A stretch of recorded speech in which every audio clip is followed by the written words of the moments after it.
जय माता रानी की। आज आप सभी को पुनः एक बहुत ही महत्वपूर्ण विषय पर जानकारी लेकर के आए हैं और यह जानकारी है यंत्र के विषय में। प्रायः जब भी हम किसी भी प्रकार की साधना करते हैं, जैसे लक्ष्मी जी की आराधना करते हैं या महामृत्युंजय भगवान की पूजा करते हैं या फिर अप्सरा साधना ही करते हैं, तो इन सभी साधनाओं में विशेष रूप से हमें यंत्र की प्राण प्रतिष्ठा करनी होती है, क्योंकि साधना में यंत्र का अपना एक विशेष स्थान होता है। किसी भी प्रकार का जप एवं स्तोत्र पाठ करने से पहले यंत्र का पूजन करना अनिवार्य होता है। अब प्रश्न यह उठता है कि यंत्र की पूजा क्यों करेंगे।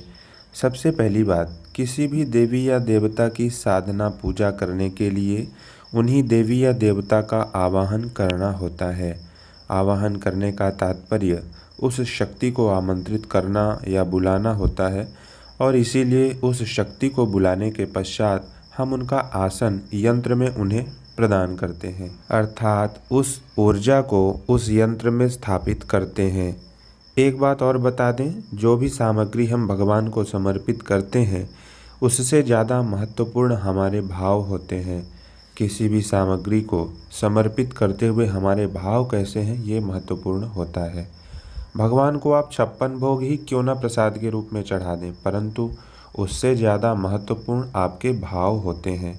वो एक बात तो आपने ज़रूर सुनी होगी, दुर्योधन के घर मेवा त्यागे, साग विदुर घर खाई, सबसे ऊंची प्रेम सगाई।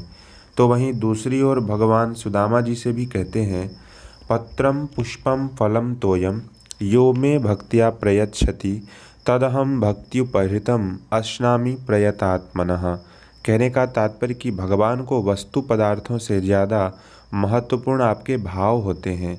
फिर भी हम सामग्रियों को चढ़ा करके मनसा वाचा कर्मणा, अर्थात अपने मन से, अपने वाणी से और अपने कर्म से, तीनों से एक होकर के साधना करते हैं तो वह अत्यंत शीघ्र सिद्ध हो जाती है। इसलिए उसी क्रम में उस शक्ति का आवाहन करने के पश्चात उस शक्ति को आसन के रूप में प्रतिष्ठित करने के लिए यंत्र में प्राण प्रतिष्ठा करते हैं, ताकि आगे की जो पूजा हम करेंगे वह सब यंत्र के माध्यम से ही उस शक्ति को आपके द्वारा प्राप्त हो सके। यदि आमंत्रित करके उस शक्ति को प्रतिष्ठित करने के लिए आसन ही ना देंगे तो वह ऊर्जा आकर के बैठेगी कहाँ। इसलिए उस ऊर्जा को एक स्थान यंत्र के रूप में दिया जाता है। यंत्र भगवान की अनंत सृष्टि और अनंत ब्रह्मांडों को अपने में समाहित करने वाला विराट विश्व आसन होता है। यह एक अनंत सृष्टि का रेखा चित्र है, अर्थात भगवान का यह आसन भी माना जाता है।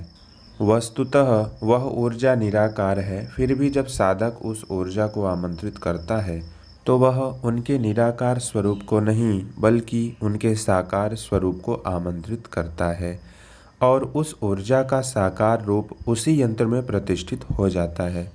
अगर हम ये कहें कि यंत्र ही भगवान का एक साकार स्वरूप है तो कहना गलत नहीं होगा।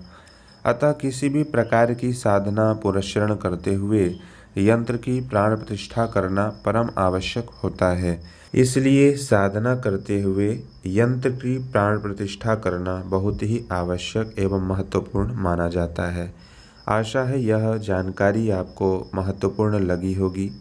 यदि हाँ तो कृपया हमारे इस वीडियो को लाइक और चैनल को सब्सक्राइब जरूर करें। आगे भी आप सभी के लिए पुनः कुछ आवश्यक जानकारी लेकर के हम आते रहेंगे। जय माता रानी की।